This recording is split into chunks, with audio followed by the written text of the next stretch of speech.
Hey, what is going on? This is s7yler, and today we are going to look at the very affordable Cubot S550 in black, a thin and stylish 5.5-inch China smartphone with some pretty decent specs. It has 2.5D curved glass on both sides with relative thin side bezels, and that is something I really appreciate. But is it any good? Well, stay tuned if you want to know more about the pros and cons. And remember also to check out my full Cubot S550 unboxing video where I show all the accessories. You find that on my channel, and I will also provide a link below in the description.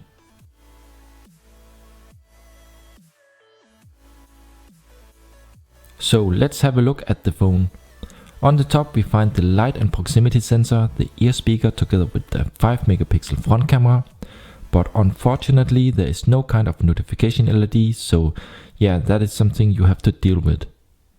The phone has a 5.5-inch 720p HD IPS one glass solution display, and as on most Cubot phones it is very bright, sharp and vivid with good viewing angles. In the bottom we find the menu, home and back buttons in silver. Unfortunately there is no backlight. On the back side, which is non-removable and made of glass, we have a 30 megapixel main camera with aperture 2.2 together with a strong single LED flash. We also find a square 360 degree fingerprint scanner with tap to wake and unlock that works pretty good. Inside the phone we will also find a 3000 mAh battery, enough for one whole day. And you can check the video description for the full Geekbench 3 battery test results. And last we have the rear speaker, which is very average. In the bottom of the phone we find the USB port and the microphone. On the right side we find the dual SIM tray. This is for 2 micro SIM cards, or 1 micro SIM and 1 micro SD. 3 cards at the same time is not possible with this tray. In the top we find the 3.5mm headphone jack, which provides loud and good sound. And last, on the left side we find the volume rocker together with the power button, and they are in fact a little bit loose but still okay to press and responsive. So let me open up the dual micro SIM tray and let's have a close up of the tray. So with the fingerprint scanner you can wake and unlock the phone in one go. It is pretty accurate and works most of the time. You can also start up apps with different fingerprints or even lock apps, so the app can only be accessed with your fingerprint. So you can for example lock your inbox, gallery and so on. Besides the fingerprint features, it also supports double tap to wake, off-screen and air gestures, just like we know it from many other China smartphones. So the launcher comes with a standard theme that looks a little bit like MIUI. This cannot be changed, but the phone is also almost free of any bloatware. The only special app found on the phone pre-installed is Clean Master, but it doesn't bother me too much. The bezels are relatively thin on this model, which for me is positive. It looks good with this very big 2.5D curved display and thin borders.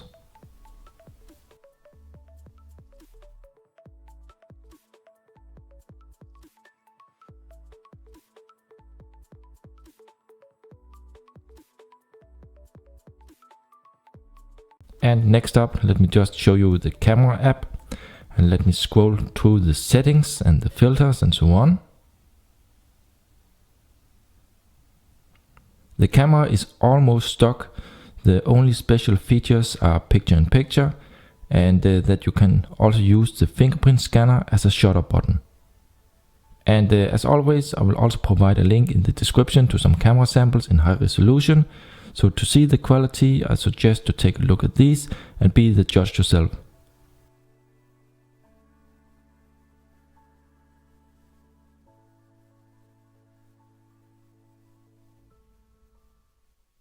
And now let's test the viewing angles of this display. And you can see very good viewing angle here from the bottom. Still sharp and vivid. Let's try from the side here. So from the side it's still okay, not as good as from the bottom. Let's try from the top. This is the same as from the bottom. From the side again.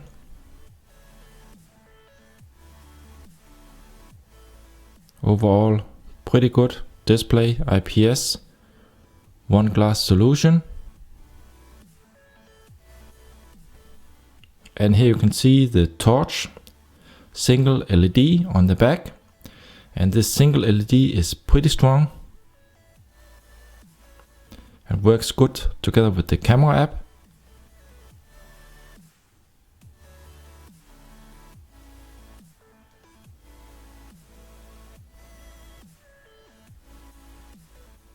And now let's try a test call.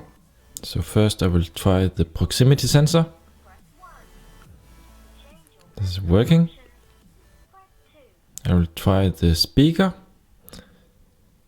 You have 2 new messages, 0. And saved then messages. I will also put the ear speaker up to the microphone. You have no messages in your voicemail box. To listen to your messages, press 1.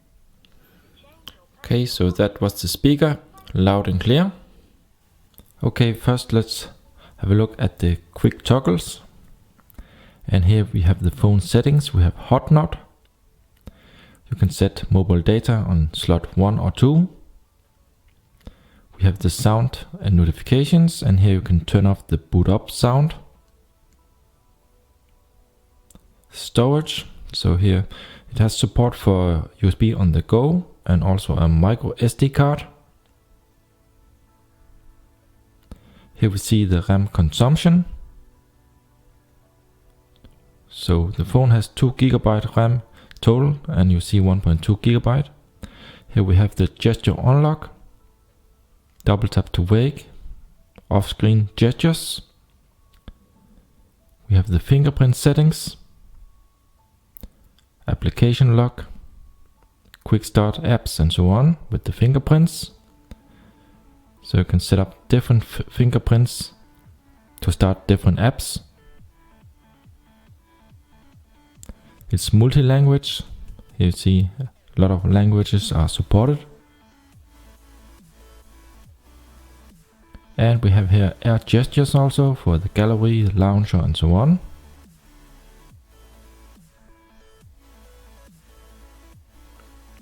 Last we have developer options and about phone. See the build number, the Android version, and it also has support for OTA, wireless updates. And actually there's one update right now, so that's nice. And let me just check the Android version.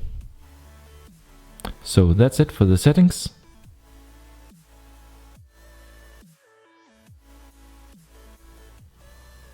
So what I don't like about the display is, let's try here to press to see that. You actually see that the whole display is moving behind, and actually I don't have to press that hard, and you can see it moves very easily. So of course if you just press like this it's not a problem, but if you press a little bit harder you can see that the display is not that thick. It's kind of thin actually, but that is what you could expect from a budget phone like this. The phone is also very cheap, so of course we have to remember that.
In the rest of the video I will show you some results from different test apps, and in the end I will run a game and tell you about the pros and cons, so stay tuned if you want to know more.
Now to my pros and cons.